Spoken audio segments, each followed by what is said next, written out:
you wonder where you ship lights all the way to the right. And then on the left, the stock exchange of Copenhagen, also built by King Christian, the same King Christian. Look at that spire. It's 4 dragons, and their heads hang down, and their tails are entwined into each other, and then they end up in the 3 crowns. And the 3 crowns symbolizes the 3 Scandinavian countries, Norway, Sweden, and Denmark. And this is in fact a small island, connected with 8 bridges with the rest of Copenhagen. And on this island, Copenhagen really started. Now we have a very large building on it on the right, a large palace, which is called Christiansborg, which is our parliament building.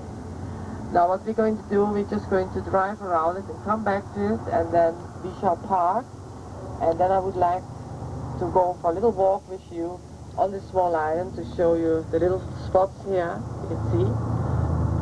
And you can see there's an official reception has now moved to modern buildings, because to get all the machinery in here would have been very difficult.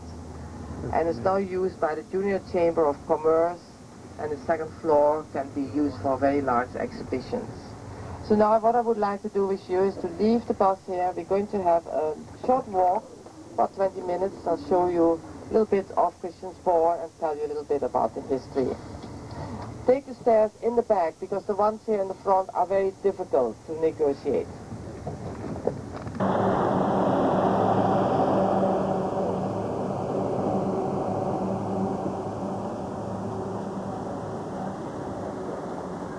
Actually, you should also notice that the bricks, have you noticed something about the bricks here? Look at the when we walk around later on, the brickwork is very uneven.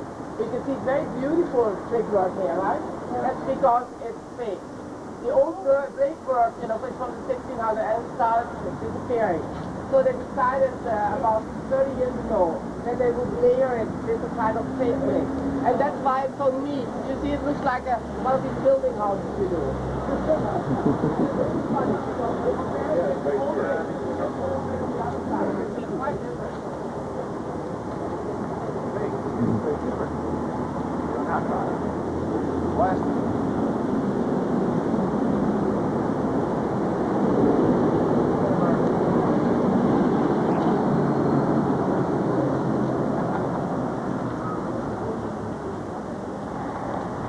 Hey, Frank, that American cross body. That Cadillac.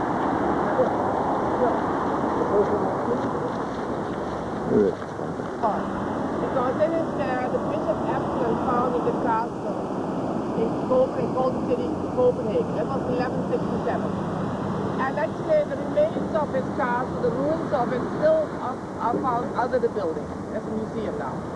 But in the 1700s, for the first time, a castle was built here called Christiansborg. And it was built by another Christian. I'm not going to call you all these numbers because it's beside the point. But this Christian decided to build a castle named after himself in the beginning of 1700s. It burned down to the ground in 1794. And then in 1800, they built another one. And they still called it Christiansborg. They honored the name. It burned down to the ground in 1894. And now we have got number 3, Christiansborg, which was built in 1929. And the first Christiansborg was used by the royal family. The royal family was in residence here right in the center of town. When the second one, when the first one burned down, they moved to another palace. I'm going to show it to you later. So since then, the royal family has not been in residence here. So when the third one was built, they decided to make it the parliament, because we got in Denmark the free constitution in 1849. But it took some time before, of course, they developed the democracy.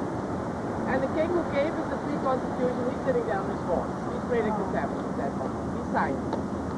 And it is all used by parliament, apart from the 2nd floor. You see all those windows there, the balcony. There the Queen has got the royal reception rooms, very large rooms which can also be visited. And if you know about our Crown Prince being married here in May, some of you might have heard about it or read about it. He got married here early May. Then some of the receptions were actually held there too. The Queen also holds audience there. So if an ambassador comes to Denmark, a new ambassador, he or she presents the credentials here on Christian 4.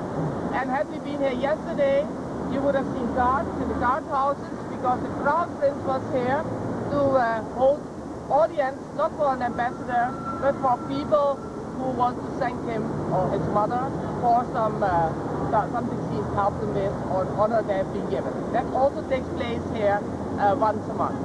But the mother is not here, so it was Crown Prince duty to do that. And the balcony you see there.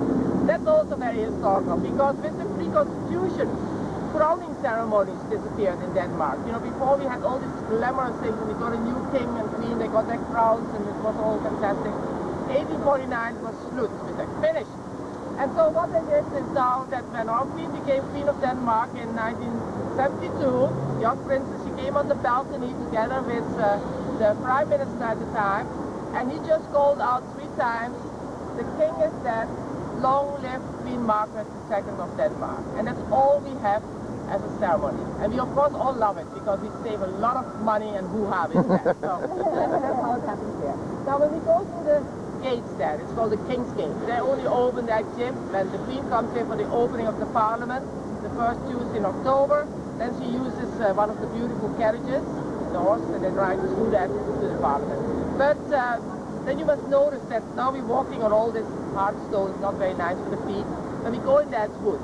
Inside the gate, it's always wood because of the horses, so they don't shine when they come into the noise is too difficult for us. So notice it how nice it is to walk inside. Number page, you know, on which you can actually reach where the country is. It takes Greece and Germany, and then it takes that's the new we don't have them yet. We always think this, you know, we don't go so fast. Back, yeah. Now in the courtyard here, if you look here to this side, behind me, here, that is actually where the Queen has got her rooms. And all these rooms, you can see the lights burning, that's what is used by the Queen. They're guided tours. And if you're interested to go into it, and when you come back, you just meet up here at the gate there, and they have the certain hours where they take you through these very beautiful rooms actually.